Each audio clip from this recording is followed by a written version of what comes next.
RSS कौन हिंदू धर्म के? यदि आरएसएस गोटे ऑर्गेनाइजेशन हिंदू धर्म अलग मु तो हिंदू धर्म लोक मु तो आरएसएस रो मेंबर नुह हिंदू धर्म जहाँ आरएसएस ता नुह आरएसएस गोटे ऑर्गेनाइजेशन टे किभली भाव रे 1925 मसीह आज पर्यंत रजिस्ट्रेशन नई चली निजे प्रधानमंत्री भारत वर्षर प्रधानमंत्री डिजिटल इंडिया कथा कहउचंती व्हाइट इकोनॉमी कथा कहउचंती ताले सेही समय रे भारत वर्षर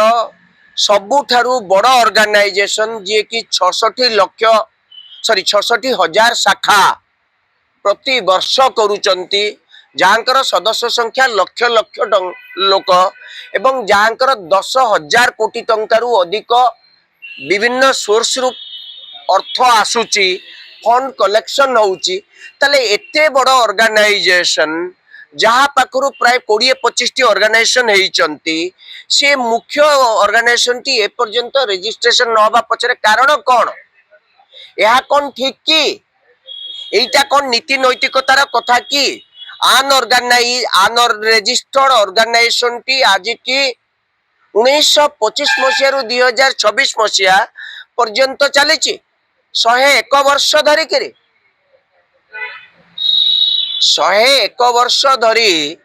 यही भली एक ऑर्गेनाइजेशन जे कि हजार हजार कोटी टंका चंदा आदाय करूची विभिन्न लोक माने दान करूचंती से बुक्स ऑफ अकाउंट नहीं ताकर ऑडिट हवा कथा नुह से माने गोटे रजिस्टर्ड हवा कथा नुह इंडियन नेशनल कांग्रेस 1885 मसीह रजिस्टर्ड कि नुह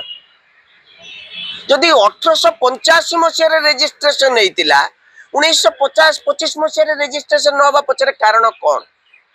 कारण ये ब्रिटिशर्स पाखु जो पैसा मिलूला ताको से कागज कलम रे देखौ नथुले कारण एमाने स्वाधीनता संग्राम को विरोध करुले स्वाधीनता संग्राम नॉन कोऑपरेशन मूवमेंट को विरोध करुले क्विट इंडिया मूवमेंट को विरोध करिसेंती भारत वर्षर जातीय पताका को उड़ौ नथुले जातीय संगीत को गान करू नथुले से माने निजर गुटे कॉन्स्टिट्यूशन ड्राफ्ट नवा पई दउ नथुले कॉन्स्टिट्यूशन को पोड़ी देले मानिले नाही एवं एबे लागि पड़िसेंती कॉन्स्टिट्यूशन बदलेइबे एई मानकर जो कला कारबार जदि जहाँ किसी ब्रिटिशर्स पाखु पैसा देबे जदि जड़े अकाउंटेंट रखी थांते से लिखि थांता एतिकी पैसा एई लोक मान को पाखु आसिला एई जमीनदार को पाखु आसिला एई लोक मान देले एई बाबदर खर्च होला धरा पड़ी थांते तेणु ये सबु घटना को वर्ष वर्ष तमाम लुचई दिया जाउची साधारण राजरास्ता रे जे गोटे चा दुकान टीए करूची से गोटे बीएमसी रु परमिशन नउची से गोटे फूड लाइसेंस करूची से गोटे वेंडर लाइसेंस करके रजिस्ट्रेशन रहउची ये छोट बही दुकान टे करूची से जीएसटी अंतर्भुक्त होउची से गोटे इनकम टैक्स पेमेंट करूची तार गोटे बैंक अकाउंट रहउची आरएसएस रो बैंक अकाउंट खुला गला केमिति आरएसएस रो बैंक अकाउंट केमिति खुला गला जदि आरएसएस रो बैंक अकाउंट नहीं ताले एते गुडी को चंदा आसी कोउटी रहउची किए पैसा आकार दउची भारत वर्षर व्हाइट इकोनॉमी कहउतिबा प्रधानमंत्री निज आरएसएस संगठन रे ताकू व्हाइट इकोनॉमी करि परलो नाही जदि आरएसएस रो बैंक अकाउंट अछि तो बैंक अकाउंट केमती खुला गला विदाउट पैन कार्ड विदाउट ए रजिस्ट्रेशन सर्टिफिकेट बैंक अकाउंट केमिति खुला गला खुला जाई परिबो कि जदि बैंक अकाउंट आरएसएस रो नाही ए 10,000 रु 15,000 कोटी टंका वार्षिक विभिन्न उत्स रु आसुतिबा पैसा को माने दउचंती से माने किए विदेश रु केते आछी देश भितरु केते आछी एवं देश भितर को को व्यक्ति मान दउचंती यार हिसाब केमती मिलिबो ए पैसा केमती रहउची टंका आकार रहउची कि जदि टंका आकार रहउची आपण कैशलेस इकोनॉमी कथा कहितले एबे तो कैशलेस इकोनॉमी निजा आरएसएस मानुनी आपण अन्य मानकर काहे कि कले सह सह लोक मरी गले ये कोन चलीची यार उत्तर निजे प्रधानमंत्री रखंतु चीफ को जेट प्लस सिक्योरिटी सुरक्षा दिया होची से पैसा कोटो आछी मु सुन आश्चर्यर कथा निजे आरएसएस चीफ मोहन भागवत बिलबिले की कहउचंती आमे सरकारी सहायता नउनु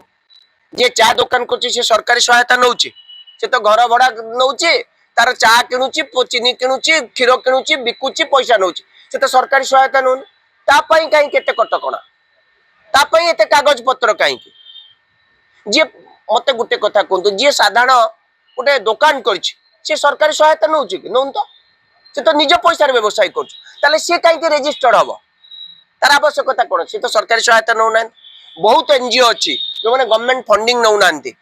तो सेवा कहीं रेजिस्ट्रेशन हे सेमानकर कहीं आईटी भरा जीव सेमानकर कहीं रेगुलेशन रही नियम अलग या नियम 101 वर्ष काल रेजिस्ट्रेशन करन एथर करने को बाध्य बाध्य बाध्य बाध्य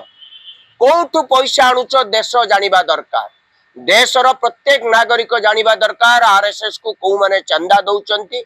कौ सोर्स रु पैसा आसी केते टंका आसी कौ बाबद खर्च होउची ए टंका कौ बैंक रे डिपॉजिट होउची एवं काहे की ए संस्था रजिस्ट्रेशन नई आईटी रिटर्न फाइल करू नथिला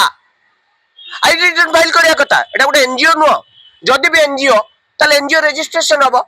ताले टैक्स ताको पड़िबो नाही किंतु टैक्स कलेक्शन हबो सोर्स रु काहे की इनकम टैक्स रो विभिन्न अथॉरिटी ए पर्यंत करि नांती केही जणे लोकर मने पड़लानी धन्यवाद देबी मो प्रियांश खड़गे को धन्यवाद देवी भारत वर्षर जो नीति नियम को प्रकृत पालन करने जो दृढ़ता रही धन्यवाद मु प्रियांश खड़गे को दौर।